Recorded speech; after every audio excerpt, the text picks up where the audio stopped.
नमस्कार। Justice for Nirbhaya में आप सबों का स्वागत है। और जस्टिस फॉर निर्भया में एक बड़ी ब्रेकिंग खबर आ रही है। सीबीआई ने फिर से केस के आईओ को बदल दिया है। सीबीआई के इतिहास में हमें लगता है कि पहली ऐसी घटना है जिसमें इस तरीके से दूसरी बार आईओ को बदला गया है। पहली बार पूरी टीम को, श्रीवास्तव जी थे आईओ, पूरी टीम को बदल दिया गया। पूरे बिहार और रांची के पदाधिकारियों को लेकर जो टीम बनाई गई थी उस टीम को ही बदल दिया गया। और उसके बाद दिल्ली की पूरी टीम को इस केस का जिम्मा दिया गया था। विभा कुमारी डीएसपी इस केस का आईओ हुआ था। खबर आ रही है तो उनको भी बदल दिया गया।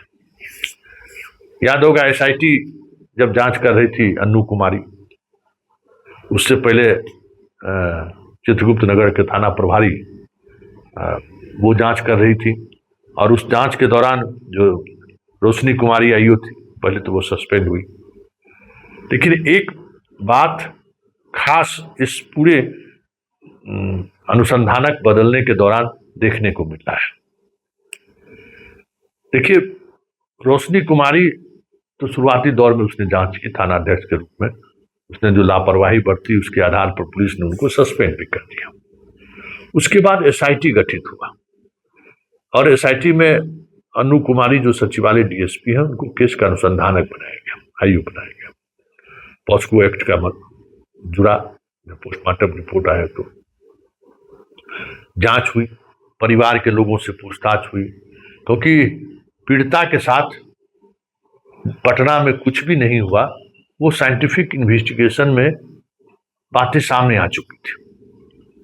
सिर्फ यहां एक घटना घटी और उस घटना के बाद उसका इलाज हुआ विभिन्न अस्पतालों में और वो बचाए नहीं जा सके।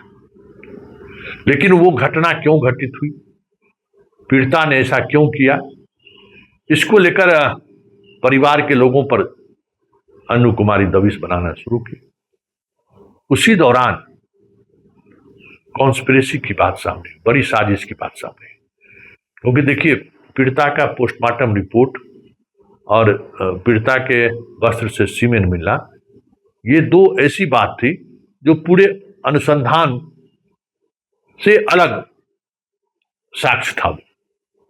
मतलब पूरे अनुसंधान में जो बातें सामने आई, साइंटिफिक इन्वेस्टिगेशन के दौरान जो तथ्य सामने आया, उसके ठीक विपरीत पोस्टमार्टम रिपोर्ट का वो संकेत और सीमेन मिलना था।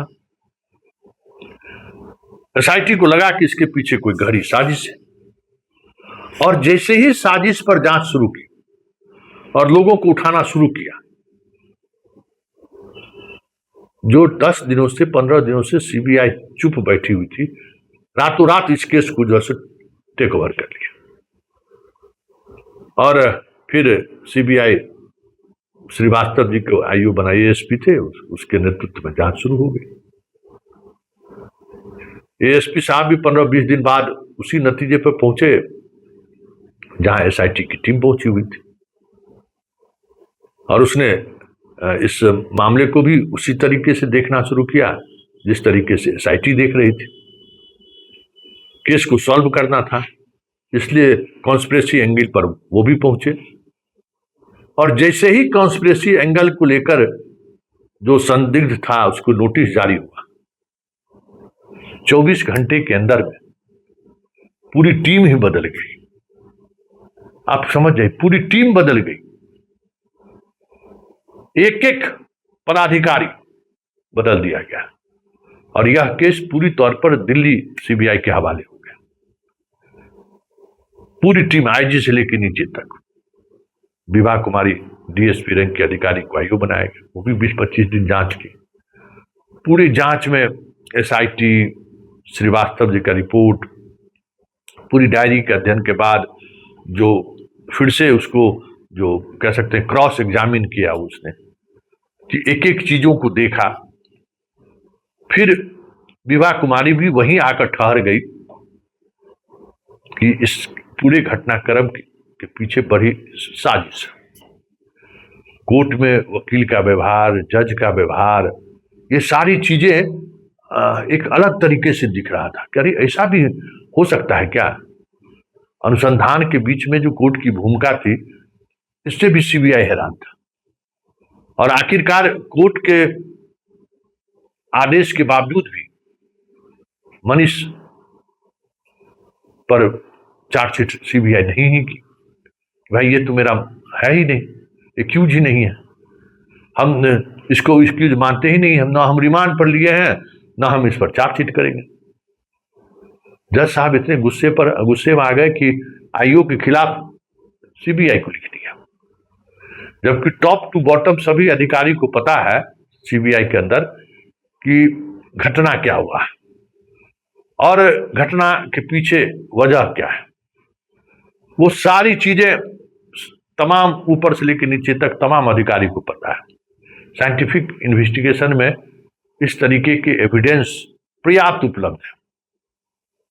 ऐसे में अचानक ऐसा क्या हुआ, क्योंकि विभा कुमारी भी जो साजिश करता जिसको एसआईटी मान रही थी, सीबीआई के पहले अनुसंधानक मान रहे थे, विभा कुमारी ने को भी वही संदिग्ध नजर आया इस पूरे खेल में कि कहीं न कहीं ये लोग इस रिपोर्ट को कुछ न कुछ ऐसी गड़बड़ी की है जिस वजह से केस का दिशा बदल जा रहा है।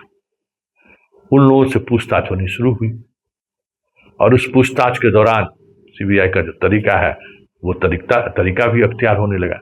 लेकिन जैसे ही इस गरी का जो सबसे किंग पिंग माना जाता है, जिस पर सबसे ज्यादा संदेह है कि इस पूरे घटना को प्लांट किया है, उसको जैसे ही नोटिस जारी हुआ, अनुसंधानक बदल गई। अब विभा कुमारी के जगह पर दूसरे अनुसंधानक आ गई। अब आप सोच सकते हैं कि इस केस के पीछे कितनी गहरी साजिश है। कौन ऐसे लोग हैं जो इस केस को एक्सपोज होने से रोक रहा है। ये एक बड़ी बात है। कोई बड़ी ताकत है जो इस केस को सॉल्व होने नहीं देना चाहता है। कोई बड़ी ताकत है जो इस केस के पीछे पड़ा हुआ है। कोई बड़ी ताकत है जो इस केस में सच सामने लाने को लेकर जैसे ही कदम आगे बढ़ाता है, उसके कदम को रोक दिया जाता है। अब हमें भी समझ में आ रही है कि हमें खबर करने से रोका क्यों जा रहा था, हमें क्यों निशाने पर लिया जा रहा था।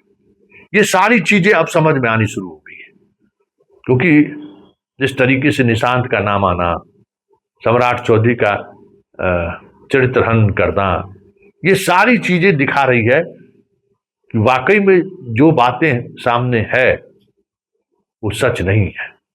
जो दिख रहा है वो अर्ध सत्य है।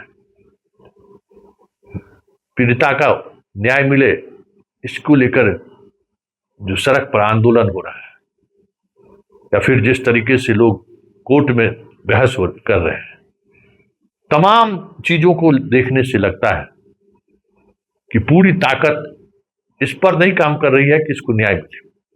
पूरी ताकत ऐसा लग रहा है कि इस पूरे खेल में जो मेन कल्पिट है, जो मेन मुख्य गुनाहगार है, उसको बचाने की कोशिश हो रही है।